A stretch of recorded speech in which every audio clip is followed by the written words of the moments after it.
తోడుగా ఉండే వరమే నువ్వే ఇస్తే ఇంకేమి కావాలి జన్మకి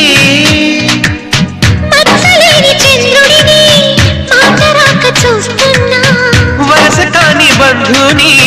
చొరవ చేసి అంటున్నా ఇంకెప్పుడు ఒంటరినని అనరాదని నీకు సొంతం అంటే నేనేనని కొమ్మ కొమ్మ విన్నావమ్మ కోయిల వస్తుంది వస్తూ వస్తూ తనతో వెన్నెల వెలుగులు తెస్తుంది ఏవమ్మ మరుమల్లి తోరణాలు కడతావా చిలకమ్మ ఎదురేగి